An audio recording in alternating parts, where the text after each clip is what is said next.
हमारे यशस्वी मुख्यमंत्री माननीय योगी आदित्यनाथ जी द्वारा जो कदम उठाए जाने चाहिए, इनके घरों में बुलडोजर चला देना चाहिए और जो हमारे महिलाओं के प्रति जो हमारी महिलाएं हैं जो इतना मेहनत करती हैं, इतना काम करती हैं, तो उनके लिए जो चीज़ें हम लोग आगे से आगे करना चाहें तो हमें करना चाहिए।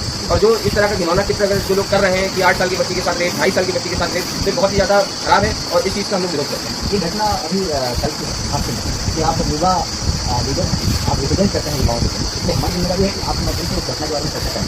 एक काफ़ी घटना है वहाँ पर छात्रों के द्वारा दबंग जिनको लगता है कि हमारा कोई कुछ नहीं बुरा ऐसे लोगों के द्वारा एक महिला पेट में बच्चा था, उसको पेट में जो है इससे तरह एक्सीडेंट किया गया, उसको गाड़ी से टूटा गया, तो उसके पेट में लात मारी गई, उसका जो अंदर बच्चा था उसका भी कहीं ना कहीं मौत हो गई। बताइए ऐसे घटना है इसको रोकने के लिए और अच्छा करना चाहते हैं। देखिए, हम इस चीज़ को रोकने के लिए आप लोग के माध्यम से ही देखिए मीडिया ऐसी ताकत होती है कि वो आगे अपने समाज को या अपने वर्ग को बढ़ाने के लिए जब तक वो आगे कदम नहीं उठाते, क्योंकि देखिए मीडिया ही सबसे बड़ी मेन ताकत होती है आगे, चाहे वो नेता लोग की हो, चाहे वो किसी की आम जनता की हो या आम किसान की हो या किसी गरीब आदमी की हो। अगर कोई आवाज़ उठाता है तो वो मीडिया उठाता है। मीडिया के बाद अगर किसी मीडिया ही देखिए हर तरफ क्या होता है कि जैसे मान लीजिए हम लोग समाज सेवा करते हैं तो आप लोग के माध्यम से ही हम लोग को चीज़ें पता चलती हैं कि हम लोग आगे कहाँ पे और कहाँ जाना है, किस तरह आगे वो काम करना है आगे जाकर। तो ये जो घटना हुई इस पर हम इतना ही कहना चाहेंगे कि जो भूमाफिया थे जो अपने लालच छोटे से लालच के लिए जो अपने इस तरह का घिनौना कृत्य करते हैं, उसके बाद बताइए वो एक प्रेग्नेंट महिला को मारा, तो कितना पाप वाला काम किया हम लोगों ने। और ये सारी चीज़ें बहुत ही ज़्यादा खराब है, इस चीज़ का हम विरोध करते हैं और माननीय मुख्यमंत्री जी से हम लोग ट्वीट करके आपकी सोशल मीडिया के माध्यम से आप लोग के माध्यम से हम इस चीज़ को आगे तक लाने का काम करेंगे ताकि उन लोगों को कठोर से कठोर सजा मिले। ये कहे तो युवा पार्षद आपको दिखाएं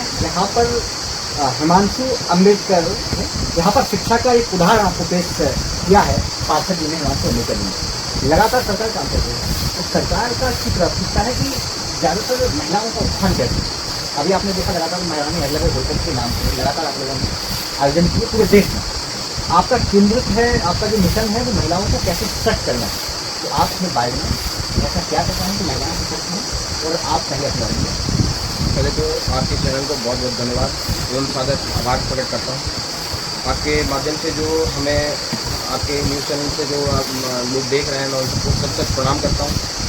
और जो आपने जिस तरह बोला कि जो हम लोग महिलाओं को लेकर किस तरह आगे काम कर रहे हैं, तो भारतीय जनता पार्टी गुजरात से उसकी पार्टी है और माता देवी अहिल्याबाई होलकर जी के जयंती पर उन्होंने इस बार पूरे देश विदेश में अलग तरीके से इसको काम किया, चाहे वो सिलाई मशीन बांटने का काम हो या चाहे वो महिलाओं को सम्मान देने का काम हो या आपको महिलाओं में जागरूकता अभियान का काम करने का प्रयास करने का काम किया।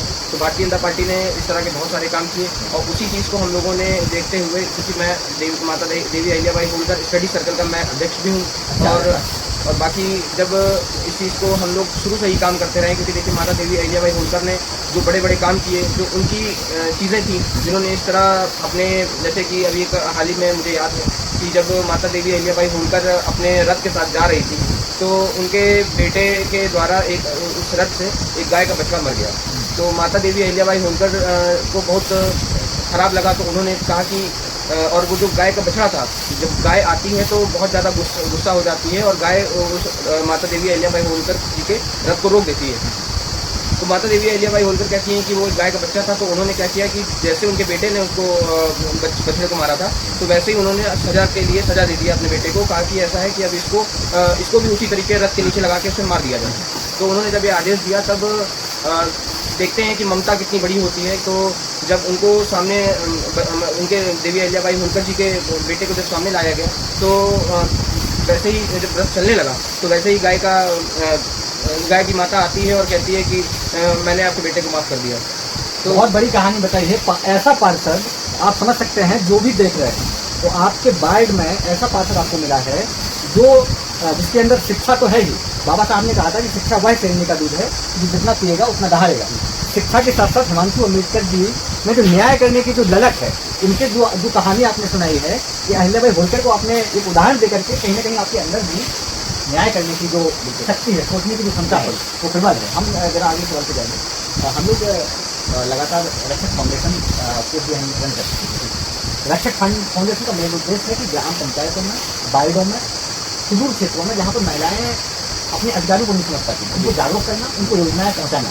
इस पर आप क्या कहेंगे? वो अपने वार्ड में कौन कौन सी योजनाएं हैं जिससे आगे काम होने वाला है? बहुत अच्छी। देखिए, पहले जो अनुसूचित समाज को जो लोग सोचते थे कि ये पढ़ा लिखा समाज नहीं है तो अब उस चीज़ की जब बाबा साहब डॉक्टर भीमराव अम्बेडकर साहब ने जिस तरह संघर्ष किया, उन्होंने संविधान लिखा, तो लोगों में जागरूकता आई कि क्योंकि जब तक अगर हम पढ़ाई नहीं करेंगे या अपने आप को समझेंगे नहीं, अपनी ताकत नहीं समझेंगे, तब तक हम आगे कुछ नहीं कर पाएंगे। तो आज आप देख रहे होंगे कि आज सबसे ज़्यादा अगर पढ़ा लिखा अगर कोई है तो वो ऐसी समाज में आता है। आजकल हमारे ऐसे समाज के जितने भी युवा लोग हैं सब अब पढ़ाई लिखाई में बहुत ज़्यादा ध्यान दे रहे हैं। तो उससे हम लोग ये अपने लोगों में ये जागरूकता अभियान कर सकते हैं कि जैसे मान लीजिए जो हमारी माताएं हैं, क्योंकि देखिए आज के समय में भी अभी कुछ ऐसी माताएं और हमारी बहनें हैं कि जो अभी शिक्षा से दूर है, तो उनको हम यही कहना चाहेंगे कि अभी भी देखिए मौका, क्योंकि बाबा साहब अब कितनी उम्र के होने के बावजूद वो पढ़ते रहे, तो अभी भी पढ़ाई की ललक उनमें लगातार थी।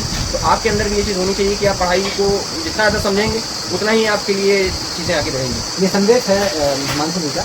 हिमांशु जी, एक सवाल हम लेंगे कि लगातार आपको शायद कौशाम्बी की घटना भी हुई, आपको पता हो कौशाम्बी की घटना हुई है, एक 8 साल की बच्ची के साथ दबंगों के द्वारा जिसके साथ को सुपर किया गया। हम लोग लगातार महिला सशक्तिकरण का काम कर रहे हैं, सरकार पूरा अपना जोर दे देती है महिला सशक्तिकरण।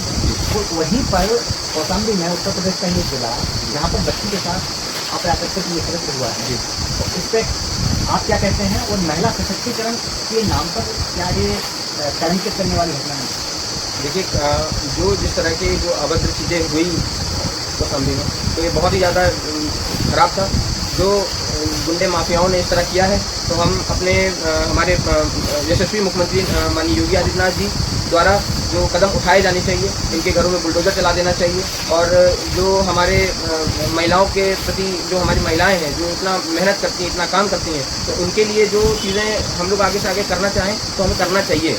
और जो इस तरह का घिनौना चित्र अगर जो लोग कर रहे हैं कि 8 साल की बच्ची के साथ रेप, 2.5 साल की बच्ची के साथ रेप, तो ये बहुत ही ज़्यादा खराब है और इस चीज़ का हम लोग विरोध करते हैं। ये घटना अभी कल की है आपसे कि आप युवा लीडर हैं, आप रिप्रेजेंट करते हैं युवाओं को, इसलिए हमारी जिम्मेदारी है कि आपके माध्यम से उस घटना के बारे में चर्चा करें।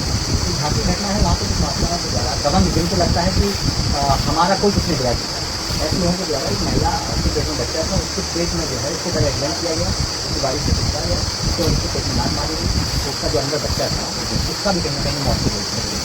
बताइए ऐसी घटनाएं इनको रोकने के लिए और कठोर कदम उठाने क्या?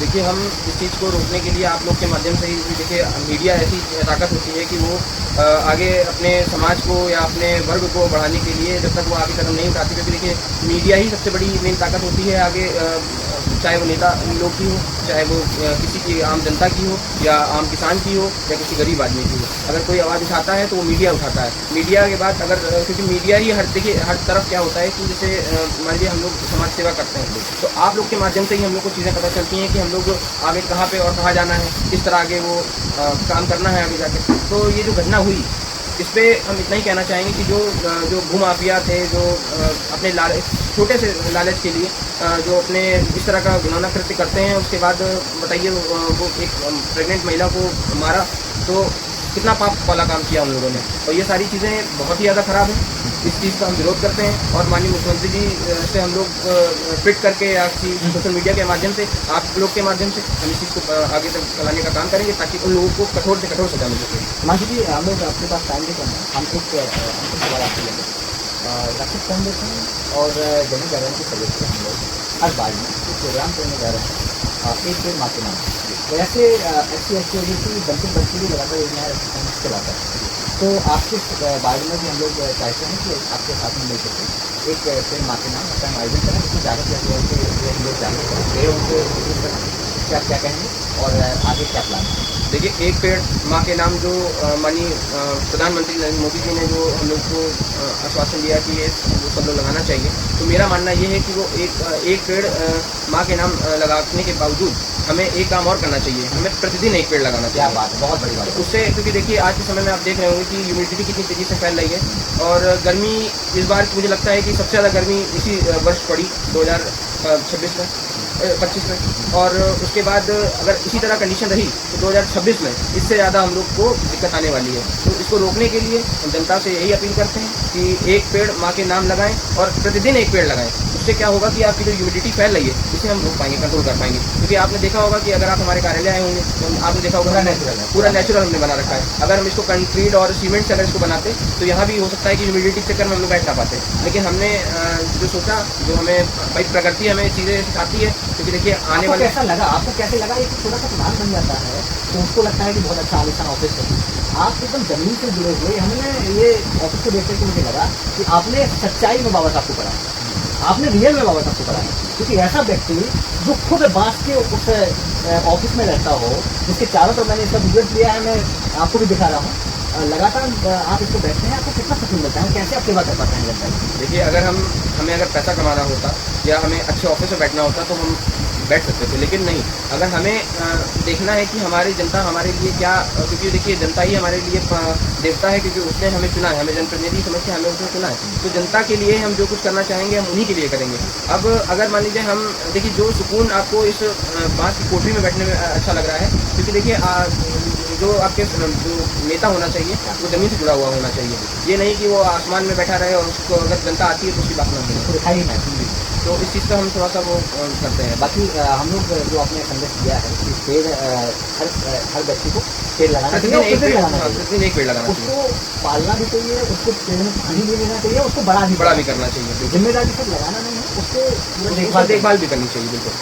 तो लगातार बरसात का मौसम आ रहा है और लगातार आपके यहाँ उसमें पार्षद की क्या राय है, पार्षद क्या कहना चाहता है, अपना पार्षद जनता के नाम पर कौन सा संदेश देना चाहता है? देखिए, जिस तरह हम लोग एक चला रहे हैं कि आपका पार्षद आपके द्वार, क्या बात है, आपका पार्षद आपके द्वार, तो उससे हम लोग ये संदेश देना चाहते हैं कि जो हमारे वार्ड में जो काम कमियां हैं तो उसको हम पहले तो सॉल्व करने का काम कर रहे हैं। जैसे कि बारिश आ रही है तो अभी जलभराव की समस्या भी बढ़ने की आसार है, तो उसको रोकने के लिए हम लोग जैसे कि कहीं अगर जलभराव हो जाता है तो फिर STP लगवाना, किस तरह STP लगाएं, और कहीं जलभराव हो जाता है तो उस पानी को किस तरह निकलवाएं, क्योंकि जलभराव होने से डेंगू फैलता है तो लोगों को काफ़ी कष्ट होता है। और अगर फिर एंटी लार्वा डलवाना नालियों में और साफ़ सफाई कराना वार्डों में, ये सारा हम लोग को प्राथमिकताओं वाले काम है और आगे इसको काम करेंगे। बहुत बहुत धन्यवाद। हमारे साथ थे हिमांशु अम्बेडकर, जो युवा पार्षद हैं, और लखनऊ में ऐसे पार्षदों की कमी है जो लगातार जनता की समस्याओं को अपनी समस्याएं समझते हैं और समस्याओं को सुनते हैं और लगातार सरकार के कानों तक जनता की आवाज़ को पहुंचाते हैं। और जिस प्रकार से मैंने आपको बताया था कि बाबा साहब अम्बेडकर की तस्वीर हिमांशु अम्बेडकर के जस्ट बगल में लगी है, तो आप समझ सकते हैं कि अगर हिमांशु अम्बेडकर जरा भी गलती करने की कोशिश करेंगे तो बाबा साहब अपने बगल में बैठ करके उनको सही रास्ते पर चलाने का एक संदेश देने का भी काम यहाँ कर रहे हैं। देखते रहिए रक्षक TV इंडिया और जनक जागरण की एक खास रिपोर्ट। रक्षक फाउंडेशन लगातार हिमांशु जी के साथ में आगे बढ़ेगा, काम करेगा। आपको बहुत बहुत धन्यवाद, आपने हमें समय दिया। और अंतिम पंक्ति के साथ में हम समाप्त करेंगे। बाबा साहब ने फिर कहा था कि शिक्षा वह चीनी का दूध है जो जितना पिएगा उतना बहरेगा। आप लोग पढ़िए, शिक्षित बनिए, सशक्त बनिए, तो महिला सशक्तिकरण को मजबूत बनाइए। जय हिंद, नमस्कार।